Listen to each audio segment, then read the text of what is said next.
तो चलिए आज की क्लास में इतिहास की क्लास को देखेंगे। ठीक, याद रखिएगा आज की क्लास में किसको देखेंगे, याद रखना इतिहास की क्लास को देखेंगे। इसमें भी आप लोग जानते हैं कि इतिहास में भी कितने टॉपिक होते हैं, तो आप लोग जानते हैं कि 3 टॉपिक होते हैं। कौन कौन होता है? पहला तो हो गया प्राचीन भारत का इतिहास।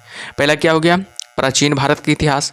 दूसरा का नाम क्या है? मध्यकालीन। याद रखिएगा दूसरा का नाम क्या है? मध्यकालीन भारत का इतिहास। और तीसरा का नाम क्या है? तो याद रखना तीसरा के आधुनिक भारत का इतिहास। आधुनिक भारत के इतिहास नाम है। तो आज की क्लास में क्या करेंगे, पहले प्राचीन भारत के इतिहास को देखेंगे। ठीक है, आज की क्लास में किसको देखेंगे? तो याद रखना प्राचीन भारत के इतिहास को देखेंगे, फिर मध्यकालीन देखेंगे, फिर आधुनिक देखेंगे। तो चलिए शुरू करते हैं क्लास को। इससे पहले कि क्लास पर नए हैं तो क्लास को जरूर लाइक कीजिएगा और चैनल को जो भी अभी तक सब्सक्राइब नहीं किए बाबू सब्सक्राइब कर लीजिएगा। और हाँ, याद रखिएगा ये बाबू, याद रखना कोई भी कॉम्पिटिटिव एग्जाम की तैयारी करते हैं तो याद रखिएगा बेहद ही इंपॉर्टेंट साबित होगा ये क्लास। याद रखिएगा, ठीक है। किसी भी कॉम्पिटिटिव एग्जाम की आप लोग तैयारी करते हैं, चाहे एसएससी हो, रेलवे हो, चाहे ऑल स्टेट एग्जाम की तैयारी करते हैं, तो याद रखना इससे बाहर एक भी प्रश्न बाहर नहीं आएगा। ठीक है, तो चलिए शुरू करते हैं क्लास को। और याद रखिए एक बात आप लोग से अनुरोध करते हैं कि क्या कीजिएगा, कमेंट में फीडबैक जरूर दीजिएगा कि क्लास आप लोग कैसा लगा जो। ठीक है, अंत में। ठीक है, तो चलिए शुरू करते हैं। पहला है प्राचीन भारत के इतिहास को देखेंगे और उसमें भी फर्स्ट टॉपिक का नाम है सिंधु या हड़प्पा सभ्यता। सिंधु या हड़प्पा सभ्यता को देखेंगे। तो चलिए शुरू करते हैं। हड़प्पा सभ्यता का सर्वाधिक मान्यता प्राप्त काल क्या है? तो 2500 ईसा पूर्व से 1750 ईसा पूर्व। याद रखिएगा हड़प्पा सभ्यता का सर्वाधिक मान्यता प्राप्त काल कौन है? तो याद रखना 2500 ईसा पूर्व से 1750 ईसा पूर्व तक। आगे की बात किया जाए कि सिंधु घाटी की सभ्यता में घोड़े के अवशेष कहाँ से मिले हैं? तो याद रखना सुरकोटड़ा से सिंधु घाटी की सभ्यता में घोड़े के अवशेष मिले हैं। सिंधु घाटी स्थल कालीबंगन किस प्रदेश में है? तो याद रखना राजस्थान में स्थित है। चलिए आगे और बढ़ते हैं। आगे क्या है जो आगे बाबू की सिंधु घाटी स्थल कालीबंगा किस प्रदेश में? याद रखना राजस्थान में स्थित है। किस पदार्थ का उपयोग हड़प्पा काल की मुद्राओं के निर्माण में मुख्य रूप से किया जाता है? तो याद रखना शिलखड़ी का प्रयोग है जो कि मुख्य रूप से हड़प्पा काल में मुद्राओं के निर्माण के रूप में किया जाता है। हड़प्पा सभ्यता किस युग की थी? याद रखना कांस्य युग की थी। सिंधु घाटी सभ्यता के लोगों का मुख्य व्यवसाय क्या था? तो हमेशा रखिएगा व्यापार सिंधु घाटी लोगों का मुख्य व्यवसाय था। हड़प्पा सभ्यता के निवासी क्या थे? तो शहरी थे। हड़प्पा सभ्यता के निवासी कैसी थी? तो हमेशा याद रखिएगा शहरी थी। आगे बढ़ते हैं। आगे क्या है जो आगे है कि सिंधु सभ्यता के घर किससे बनाए जाते थे? तो हमेशा रखिएगा ईंटें से सिंधु सभ्यता के घर बनाए जाते थे। हड़प्पा वासी किस वस्तु के उत्पादन में सर्वप्रथम थे? तो हमेशा रखिएगा कपास के उत्पादन में क्या थे? सर्वप्रथम थे। हड़प्पा सभ्यता का सर्वप्रथम खोजकर्ता कौन था? तो रखना दयाराम साहनी ने हड़प्पा सभ्यता का खोज किया था सर्वप्रथम। कब किया था? तो रखना 1921 ईस्वी में। हमेशा याद रखिएगा कब किया था? 1921 ईस्वी में। अगर बात किया जाए सिंधु सभ्यता का पतन नगर कौन सा था? याद रखना लोथल सिंधु सभ्यता का पतन नगर या बंदरगाह था। याद रखिएगा पूछा जाए एग्जाम में कि सिंधु सभ्यता का बंदरगाह कौन सा था? तो हमेशा रखिएगा लोथल। ठीक है, बहुत इंपॉर्टेंट सवाल है, याद रखिएगा। ठीक है, आगे पैमानों की खोज ने यह सिद्ध कर दिया कि सिंधु घाटी सभ्यता के लोग माप और तौल से परिचित थे। यह खोज कहाँ पर हुई? याद रखना लोथल में हुई थी। आगे बढ़ते हैं। आगे क्या है जो मोहनजोदड़ो को किस अन्य नाम से भी जाना जाता है? याद रखना मृतकों के टीला के नाम से जाना जाता है। ये भी याद रखना बेहद इंपॉर्टेंट है। VVI याद रखिएगा। ठीक है, आगे के हड़प्पा सभ्यता का प्रचलित नाम क्या है? तो याद रखना सिंधु घाटी सभ्यता हड़प्पा सभ्यता का प्रचलित नाम है। कपास का उत्पादन सर्वप्रथम सिंधु क्षेत्र में हुआ जिसे ग्रीक या यूनानी के लोगों ने किस नाम से पुकारा? तो याद रखना सिंडन के नाम से पुकारा था। सिंधु घाटी सभ्यता जानी जाती है, याद रखना अपने नगर नियोजन के लिए जाने जाते हैं। आगे बढ़ते हैं। आगे क्या है जो आगे कि भारत में खोजा गया सबसे पहला या पुराना शहर कौन था? तो रखना हड़प्पा सबसे पहला और सबसे पुराना शहर था। भारत में चांदी की उपलब्धता के प्राचीनतम साक्ष्य मिलते हैं। हड़प्पा संस्कृति से भारत में चांदी की उपलब्धता के प्राचीनतम साक्ष्य मिलते हैं। हड़प्पा में एक उन्नत जल प्रबंधन प्रणाली का पता चलता है जो कहाँ स्थित है? धौलावीरा में स्थित है। याद रखिएगा कहाँ स्थित है? धौलावीरा में स्थित है। और बात किया जाए हड़प्पा सभ्यता की खोज किस वर्ष हुई थी? तो याद रखना 1921 में हड़प्पा सभ्यता का खोज हुई थी। और बात किया जाए हड़प्पा सभ्यता की खोज किसने किया था? तो याद रखना दयाराम साहनी ने। याद रखिएगा, दयाराम साहनी ने हड़प्पा शब्द का क्या किया था, खोज किया था। ठीक है, चलिए आगे की ओर बढ़ते हैं। आगे क्या है जो आगे है कि हड़प्पा के मिट्टी के बर्तनों पर सामान्यतः किस रंग का उपयोग हुआ था, तो याद रखना लाल रंग का उपयोग हुआ था। बेहद इंपॉर्टेंट है, याद रखिएगा, ये भी एग्जाम में बहुत बार सवाल आता है। ठीक है, सिंधु घाटी सभ्यता की विकसित अवस्था में किस स्थल से घरों में कुओं के अवशेष मिले हैं, तो याद रखना मोहनजोदड़ो से। याद रखिएगा, कहाँ से, मोहनजोदड़ो से मिले हैं। सिंधु घाटी सभ्यता की खोज निकालने में जिन दो भारतीयों का नाम जुड़ा है वे कौन है, तो याद रखना दयाराम साहनी और राखाल दास बनर्जी। दयाराम साहनी ने किसका खोज किया था, तो याद रखना हड़प्पा का खोज किया था। हड़प्पा का खोज किया था, याद रखिएगा, कब किया था, तो याद रखना 1921 ईस्वी में किया था। और राखाल दास बनर्जी किसका खोज किया था, तो याद रखना मोहनजोदड़ो का। हमेशा याद रखिएगा, मोहनजोदड़ो का खोज किया था।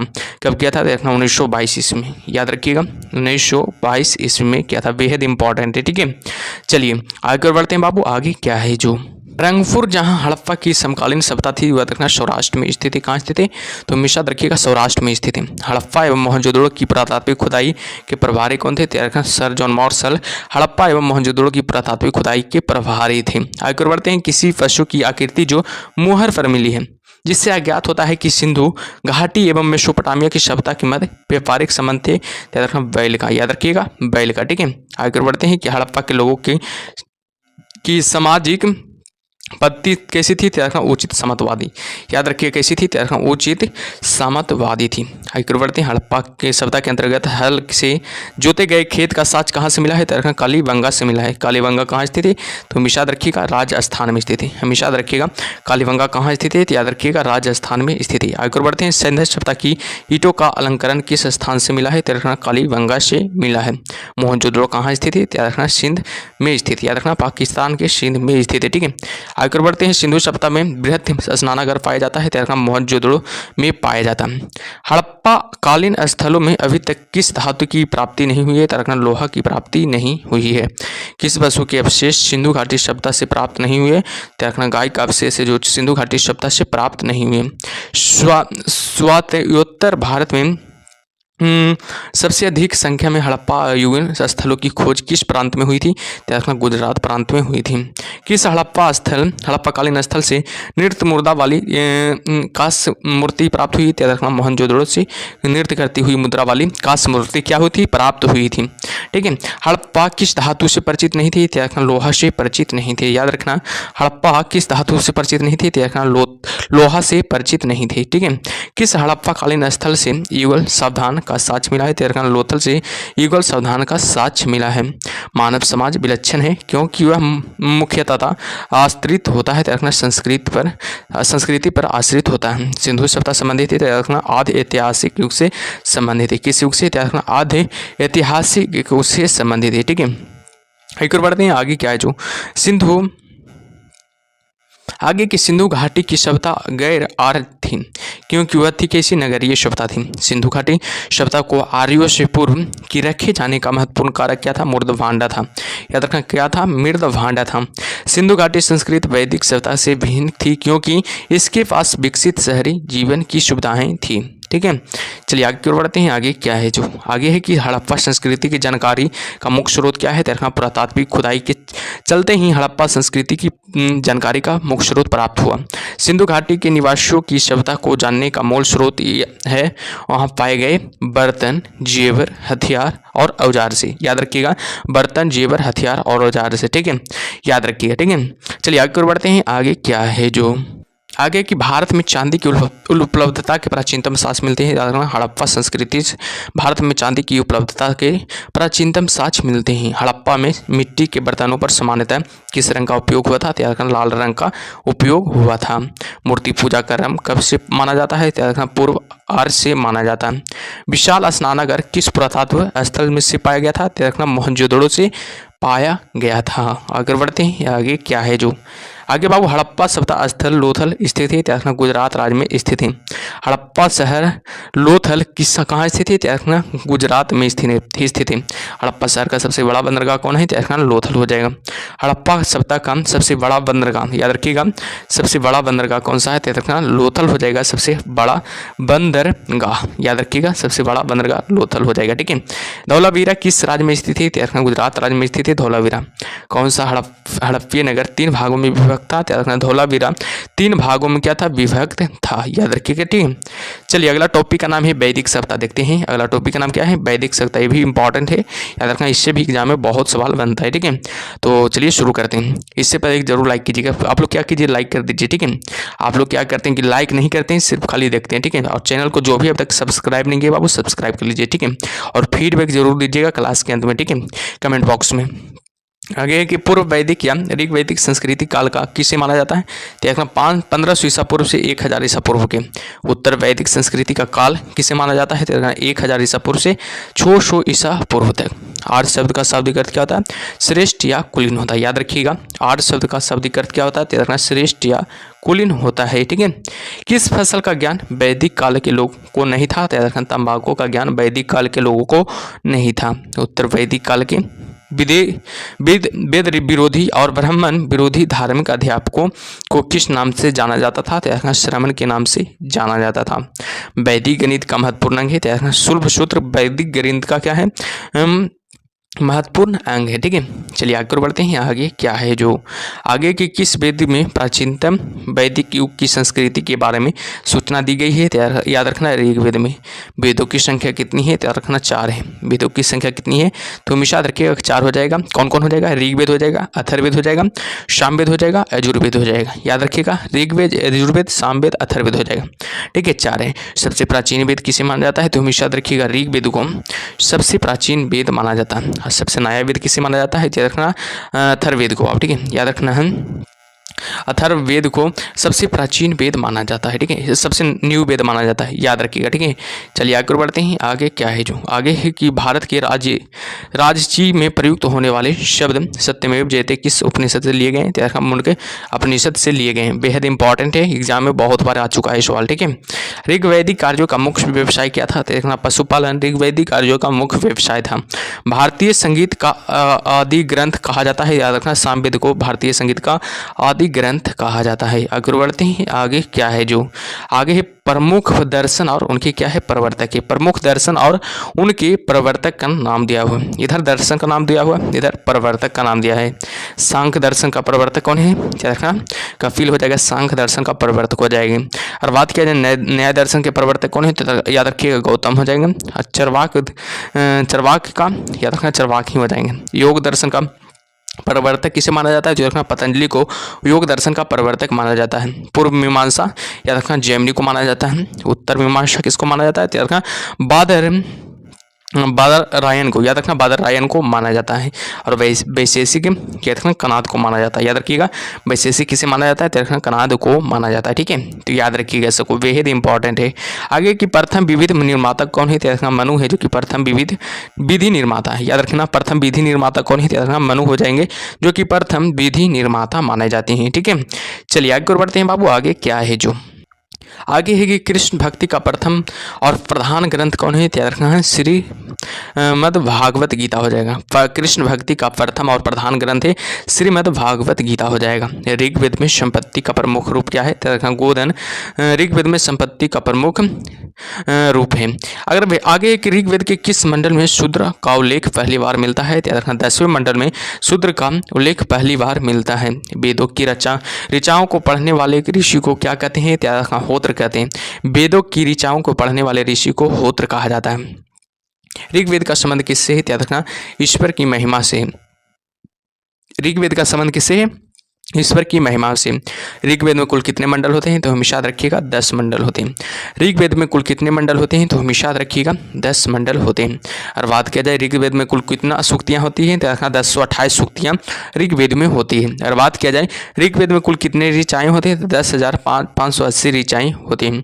और बात किया जाए ऋग्वेद में इंद्र के लिए ऋचाएँ कितनी हैं, तो रखना 250 है, जो कि इंद्र के लिए ऋचाएँ हैं। और ऋग्वेद में अग्नि के लिए कितने ऋचाएँ हैं, तो याद रखना 200 ऋग्वेद में अग्नि के लिए ऋचाएँ। और बात किया जाए सबसे पुराना वेद कौन सा है, तो अब थोड़ा देर पहले ही बताए हैं कि ऋग्वेद है, जो कि सबसे पुराना वेद है। सबसे नया वेद हो जाएगा अथर्ववेद। याद रखिएगा अथर्ववेद हो जाएगा। ठीक है, याद रखिएगा अथर्ववेद जो कि सबसे पुराना नया वेद हो जाएगा। ठीक है, इसमें याद रखिएगा बाबू, इसमें तंत्र मंत्र यानी कि जादू टोना के बारे में चर्चा किया गया है। ऋग्वेद में अग्नि के बारे में चर्चा किया गया है। याद रखिएगा एक प्रश्न और पूछा जाता है कि संगीत के बारे में कौन सा वेद प्रसिद्ध है, तो याद रखना संगीत के लिए सामवेद हो जाएगा। ठीक है, याद रखना स से संगीत हो जाता है, स से सामवेद हो जाएगा। ठीक है, सामवेद हो जाता है, याद रखिए संगीत के लिए प्रसिद्ध है। ठीक है, चलिए आगे और बढ़ते हैं। आगे क्या है जो आगे थोड़ा कुछ ज्ञान की बातें हैं, ध्यान दीजिएगा। ठीक है, वेदों की संख्या कितनी होती है, 4 होती है, जिसमें ऋग्वेद हो गया, सामवेद हो गया, यजुर्वेद हो जाएगा, अथर्ववेद हो जाएगा। इनमें सबसे प्राचीन वेद कौन हो जाएगा, ऋग्वेद हो जाएगा। इनमें सबसे प्राचीन वेद कौन है, तो याद रखना ऋग्वेद हो जाएगा। लेकिन नया वेद की बात किया जाए, नया वेद हो जाएगा अथर्ववेद हो जाएगा। नया वेद कौन सा हो जाएगा, अथर्ववेद हो जाएगा।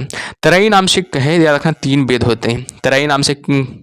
त्रयी नाम है तीनों वेदों का, याद रखना तीनों वेद का नाम त्रयी नाम है। कौन कौन वेद का नाम है त्रयी नाम, पहला ऋग्वेद का नाम है, दूसरा यजुर्वेद का नाम है, तीसरा सामवेद को वेद त्रयी या त्रयी न कहा जाता है। याद रखिएगा वेद त्रयी या त्रयी किसे कहा जाता है, तो याद रखना ऋग्वेद, यजुर्वेद और सामवेद को वेद त्रयी या त्रयी कहा जाता है। आगे बढ़ते हैं। आगे क्या है जो आगे है, किस वैदिक ग्रंथ में वर्ण शब्द का सर्वप्रथम नामोल्लेख मिलता है, तो याद रखना ऋग्वेद में। याद रखना ऋग्वेद में मिलता है। भारत का सबसे प्राचीन धर्म ग्रंथ कौन सा है, तो याद रखना वेद है, जो कि भारत का सबसे प्राचीन धर्म ग्रंथ है। अथर्ववेद का अर्थ क्या है, तो याद रखना पवित्र जादू। याद रखना अथर्ववेद का अर्थ क्या होता है, तो याद रखना पवित्र जादू होता है। पूर्व मीमांसा दर्शन के प्रतिपादक कौन है, तो याद रखना जैमिनी है, जो कि पूर्व मीमांसा दर्शन के प्रतिपादक है। और बात किया जाए सबसे प्राचीन पुराण कौन सा है, तो याद रखना मत्स्य पुराण है, जो कि सबसे प्राचीन पुराण माना जाता है। बेहद इंपॉर्टेंट है, ये भी एग्जाम में बहुत बार आ चुका है, ध्यान दीजिएगा इस प्रश्न पर। ठीक है, चलिए आगे बढ़ते हैं। आगे क्या है जो आगे बाबू की ब्राह्मण ग्रंथों में सबसे प्राचीन ग्रंथ कौन सा था, याद रखना शतपथ ब्राह्मण है, जो कि सबसे प्राचीन ग्रंथ था। अगर बात किया जाए वर्ण व्यवस्था से संबंधित पुरुष सूक्त मूलतः पाया जाता है, तो याद रखना ऋग्वेद में पाया जाता है। गोपद ब्राह्मण संबंधित है, तो याद रखना अथर्ववेद से गोपद ब्राह्मण क्या है, संबंधित है। उपनिषदों का मुख्य विषय है, तो याद रखना दर्शन है, जो कि उपनिषदों का मुख्य विषय है। ठीक है, आगे बढ़ते हैं। नचिकेता आख्यान का उल्लेख मिलता है, तो याद रखना कठोपनिषद में नचिकेता और आख्यान का उल्लेख मिलता है। अगर बढ़ते हैं, पुराणों की संख्या कितना है, आप लोग बताइएगा पुराणों की संख्या कितना है, तो आप लोग जानते हैं कि पुराणों की संख्या 18 है। बाबू आप लोग जानते हैं कि पुराणों की संख्या कितना है, तो याद रखना 18 है। ठीक है, 18 है, याद रखिएगा। ठीक है, अगर बात और वेदों की संख्या कितना है, तो अभी बताएं आप लोग को 4 है। ठीक है, वेदों की संख्या 4 है या पुराणों की संख्या 18 हो जाएगा। ठीक है, तो याद रखिएगा। ठीक है, आगे है कि वैदिक धर्म का मुख्य लक्षण किसकी उपासना से था, तो प्रकृति की उपासना से था। किस देवता के लिए, ऋग्वेद में पुरंदर शब्द का प्रयोग हुआ, तो याद रखना इंद्र देवता के लिए ऋग्वेद में पुरंदर शब्द का प्रयोग हुआ था। और बात किया जाए शुल्भ सूत्र किस विषय से संबंधित पुस्तक है, तो याद रखना जयमिति से संबंधित पुस्तक है। अस्तोमा सदगमय कहाँ से लिया गया है, तो ऋग्वेद से लिया गया है। अस्तोमा सदगमय कहाँ से लिया गया है, तो हमेशा रखिएगा ऋग्वेद से लिया गया है। और भारत में बाहर से आए और सर्वप्रथम बसे थे, याद रखना पंजाब में बसे थे। याद रखना कहाँ बसे थे, तो हमेशा रखिएगा पंजाब में बसे थे। ठीक है, आगे बढ़ते हैं बाबू। आगे क्या है जो ऋग्वेद का कौन सा मंडल पूर्णतः सोम को समर्पित है, तो रखना 9वां मंडल है, जो कि पूर्णतः सोम को समर्पित है। प्रसिद्ध 10 राजाओं का युद्ध, 10 राज्य युद्ध किस नदी के तट पर लड़ा गया था, तो याद रखना परुष्णी तट पर लड़ा गया था। हमेशा रखिएगा परुष्णी तट पर लड़ा गया था।